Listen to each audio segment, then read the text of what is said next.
LFO is an audio MIDI modulator AUV3 plugin for iOS. It can both process audio signals and use its oscillator to control MIDI mappable parameters across the whole project. Let's take a quick look at how to map it to control something in AUM. First of all, we need to load the plugin. LFO is an audio processor with MIDI capabilities, therefore it can only be loaded into audio tracks and can be found under the Audio Unit extension menu.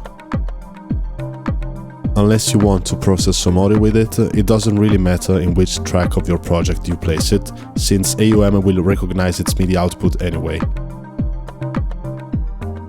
Now that LFO has been loaded, we can set its MIDI, CC and MIDI channel outputs however we like.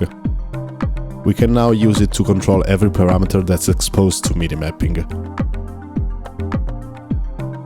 In AUM, we can take a look at each plugin's mappable parameters by clicking on the icon in the top left corner. From this menu, we can see a message above the list of all of the parameters which tell us which MIDI sources are currently being used to set up the mappings. Since we now have set up nothing, it reads no MIDI source, tap to connect. Tapping on the message will bring us to the list of all of the available MIDI sources, where LFO is showing up as well. Here we can select it and simply head back to the parameters list. At this point, to assign a parameter to LFO, we can simply select it and click on Learn. If LFO is running, the parameter will be assigned automatically.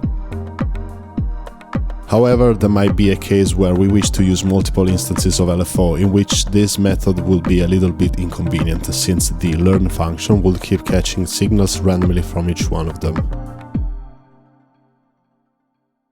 To properly map multiple instances, we first need to set unique MIDI outputs for each and activate them in the respective submenu.